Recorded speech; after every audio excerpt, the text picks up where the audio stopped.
Kyle, anak, uuwi yung mga kapatid mo. Talaga, Nay? Tagal kong hinintay ito. Grabe, akala ko nakalimutan na nila tayo kasi successful na sila eh. Miss ko na sila. Tagal na din nung last na pumunta sila dito. O sige na anak, hintayin mo sila sa labas ha. Maghahanda lang ako ng kakainin natin mamaya.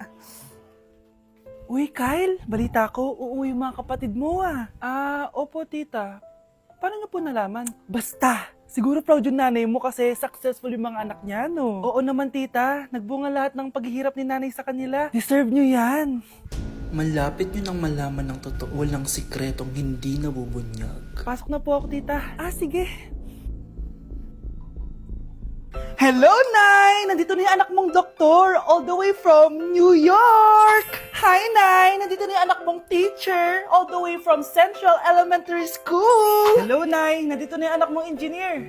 Naiyak naman ako. Nakumpleto din kayo magkakapatid. Sana nakikita to ng tatay niyo. Masaya ako na nandito kayo, ate, kuya. Sana maging successful din ako na kagaya niyo. O siya na, kumain na kayo ha. Galing pa kayo sa malalayo eh. Wow naman, Mare. Bigatin na yung mga anak mo. Saya-saya. Oo naman, Mare. Ilang taon din akong kumayod para mapagtapos lang sila.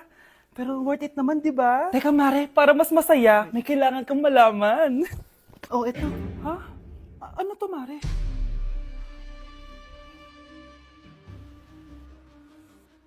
Nay, bakit po? Mga sinungaling kayo?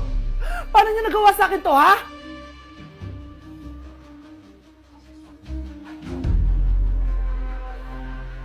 Kinulong po ni nanay si Scarlett sa bodega. Ha? Anak? Anak? Walang iya talaga yung tita mo. Anak, sorry kung ngayon na ako nagpakita. Pinakulong kasi ako ng babaeng yan! Deserve mo makulong! Ikaw ang ikukulong namin dahil child abuse ang ginagawa mo. Ano? At hindi mo na din makukuha ang 50% ng mana. Hindi pwede! Nay, masaya ako na nandito ka na. At hindi na din tayo maghihirap dahil sa pamana ni tatay. Masaya din ako, anak. Siyempre kasama ka dito sa Manta.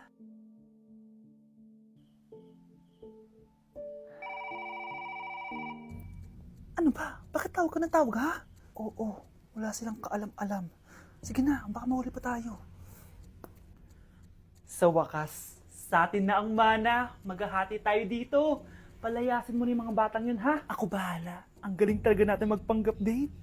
Mga anak, aalis na tayo dito sa bahay. Lilipat tayo sa mas malaking bahay. O eto, mga gamit nyo, inimpake ko na. Talaga, Nay? Scarlett, huwag kang maniwala dyan. Nagpapanggap lang yung nanay mo. Samantha, ano yung mga pinagsasabi mo? Magjowa sila ni attorney. Sinet up nila tayo. Ganyan ba ang ugali mo, Samantha? Kaparehas ng nanay mong sinungaling? Samantha, ano ba? Kung ayaw mo sumama, edi wag. Sige! Kung totoong anak mo talaga si Scarlett, saan at kailan mo siya ipinanganak? Ang dali naman yan. Edi sa Manila. Pinanganak ako sa ibang bansa. Hindi ikaw ang nanay ko. Ay, oo nga pala, sa ibang bansa pala. Sorry, nakalimutan ko. Ang dami namang drama. Total, nasa amin na ang mana. Umalis na kayong dalawa. Kung ayaw niyong pati kayo, ipakulong ko. Kung meron mang makukulong, kayong dalawa yon. Salamat sa pagtawag, Samantha. Inaaresto kita, attorney, sa kasong panloloko. Palpak ka talaga! Naisahan niyo ako ngayon, ha? Hindi pa ako tapos sa inyo. Talagang sinira mo yung sarili mo, attorney, para sa pera. At ang dami mo na palang naloko. Samantha, huwag na tayong maghiwalay, please. Oo, Scarlett. Dito lang ako palagi sa tabi mo. Kayong dalawa, mag-ingat kayo palagi, ha? Gamitin nyo na maayos sa pamana ng tatay nyo. Salamat po. Nakikiramay po ako sa pagkawala ng asawa nyo. Masakit para sa amin ang pagkawala niya.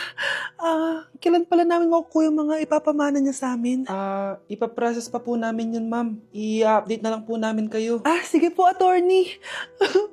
Sakit ng pagkawala niya. Nay, tignan mo, oh. May medal ako. Oh, ano namang paki ko dyan? Di ka ba proud sa akin? Hindi. At wala akong paki sa'yo. Iniwan ka na ng tatay mo, di ba? Kaya pwede ka nang umalis dito. Bakit ka ba ganyan sa akin, Nay? Huwag mo nga ako matawag-tawag na nanay dyan. Kadiri! Hindi kita anak. Ang nanay mo, wala na. Malandi kasi.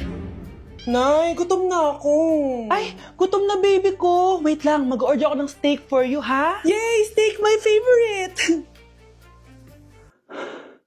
Ampun lang pala ako. Nasaan na yung totoo ko, nanay?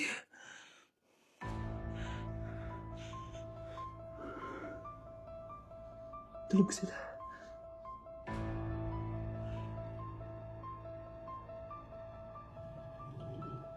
Asan na yun? Ito ba si nanay? Ay! Sino ba ito tumatawag na to? Muntik na yun. Attorney? Hello ma'am, may update na po sa ipapamana ng namatay niyo pong asawa. Sige. Punta ka dito sa bahay. Sa wakas, ito na yung araw na pinakahihintay ko. Hoy, ikaw! Pag dumating dito si attorney, magtago ka. Hindi niya pwede malaman na may isa pang anak ang asawa ko. Sige po. Ma'am, nakuha na po namin yung last will and testament ng asawa niyo. Ang nakasulat po dito ay, ang 50% ng kayamanan niya ay mapupunta po sa inyo. Ha? Mali ata yan, attorney. Dapat 100% ang mapupuntang kayamanan niya sa amin. Kami lang ang pamilya niya eh. Bali ma'am, ang nakasulat po kasi dito ay ang isang 50% po ay mapupunta sa isa niyang anak. Ano? Baka yan yung isa naming anak na nawala? Oo, sa amin na lang yan. Ako ang isa pang anak ni Ramon. Nay! Impostor? Bakit nandito ka, ha? Walang iya ka? Bakit mo ako ginagaya, ha? Baka nakakalimutan mo. Nanay mo ang sumira ng mukha ko. Ha? Wow! Hoy, Sofia! Tandaan mo! Katulong ka dito, di ba? Huwag kang paupa-upo lang dyan. Ma'am. Kakatapos ko lang po maglinis. Nagpapahinga lang po ako. Talaga sumasagot ka pa sa amo mo, ha? Nay! Ang dumi pa dito, oh! Hindi niya ginagawa na maayos yung trabaho niya. Walang iya ka? Madumi pa pala dito? At nakuha mo pang magpahinga dyan? Paano nangyari yun? Ma'am, nilinis ko na po yan. Maniwala po kayo. Eto. Yung mukha ko! Ang sakit! Ayan, pati mukha mo, dudumi na. Umalis ka na dito! Tatanggalin na natin ha. Buti na lang talaga mabilis kang gumaling. Ayan, kuhang-kuha yung mukha ng pinapagaya mo. Dok, kamukha ko nga siya. Pinag-ipunan ko talaga to. Nagtataka lang ako. Yung ibang tao, mga artista yung pinapagaya ang mukha. Yung sa'yo parang normal na tao lang yung pinagaya mo. Dok, may kailangan lang akong gawin. Kung ano man yan, mag-ingat ka ha. Ano? Ikaw si Sofia? Napakawalang ya mo din no? Niloko mo pa kami! Mas walang ya kayo, mga hayop! Nay, baka gusto niya ulit mabuhusan ng asido sa mukha. Asido? Gusto mo ng round 2? Eto, round 2! Sige, ibuhos mo! Naka-live ako, Ipakita nyo kung sino talaga kayo! Ano? Alisin mo yan? Ano? Takot na kayo, no? Tignan ko na lang kung hindi kayo masisira sa mga tao. Hindi kami pwede masira.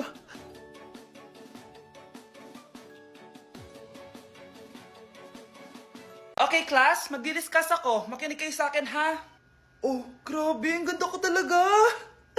Masaya na naman siya Humanda ka sa akin.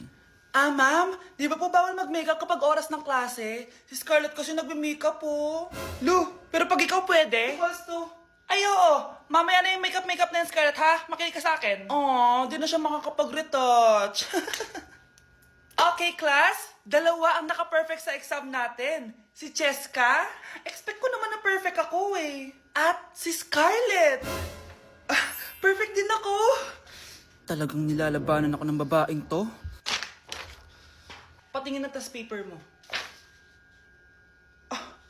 Ma'am, di ba wrong spelling is wrong? Mali yung pneumonia niya, Walang P sa una. Ha? Ay, oo nga. Kulang ng P. Hindi ka na perfect, Scarlett, ha? Ayan, ako na ulit ang highest dito sa klase. Kontrabida talaga tong si Samantha sa buhay ko. Bakit di nagre-reply yung jowa ko? Saan na ba yun? Tagal naman ni Scarlett. Saan na kaya yun? Hi, Miguel! Samantha, samahan mo naman ako sa kantin. Libre kita. Di pwede. Hinihintay ko yung jowa ko. Ha? Nasaan na ba yun? Yay! Sasamahan mo ako!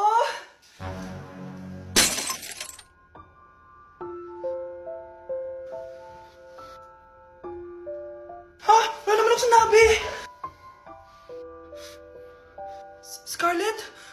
Mainis ka lang, dapat lang sa'yo. Lahat na lang kinukuha sa akin ni Samantha. Ibubunyag ko na yung sikreto ng pamilya niyo.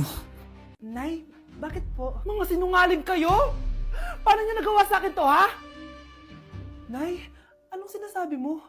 Hindi namin maintindihan. Ikaw, Scarlett, sabi mo doktor ka, di ba? Bakit katulong ang trabaho mo sa New York, ha? Nay. Ikaw, Brianna, Teacher ka, di ba? Bakit nakita ka nilang nasa bar at sumasayaw-sayaw ka pa? Ikaw, Michael, akala ko may engineer na ako. Ngayon pala, nangi-scam ka lang ng tao! Bakit yung tinago sa akin to, ha? Nay, hindi kasi ako nakapasa bilang nurse sa New York. Sabi nila, mas magaling kasi talaga si Brianna compare sa akin. Kaya rumakit muna ako bilang katulong para makapag-aral ulit. Oo, Nay, sumasayaw ako sa bar. Pero di ko binibenta ang katawan ko. Kinilangan ko lang yung pera para makagraduate na ako bilang teacher. Ayoko na kasi manghingi sa iyo eh. Ang baba kasi ng sweldo ng engineer, Nay, kaya humanap ako ng paraan para kumita ng pera. Alam ko mali ang pagiging scammer pero yun ang bumuhay sa akin, Nay. Mga anak! Sana sinabi niyo sa akin. Pamilya tayo dito, diba? Magtutulungan tayo. Bakit tinago niyo sa akin? Natakot kasi kami, Nay, na baka ma-disappoint ka namin. Alam kasi namin yung paghihirap mo. Papag-aral lang kami. Anak ko kayo. Gagawin ko lahat para sa inyo. Sa tingin niyo ba hindi ko kayo tatanggapin, ha? Kaya itigil niyo na yung mga ginagawa niyo. Lalo ka na, Miguel. Opo, Nay. Sama-sama tayong bumangon. Nay, sorry. Wow, ang sweet naman. Isa ka pa. Gusto mo talaga masira itong pamilya namin, no? Lumayas ka dito, pamilyang peke! Ano? Palibhasa, di ka mahal ng pamilya mo. Mga ate, kuya, proud pa rin kami sa inyo.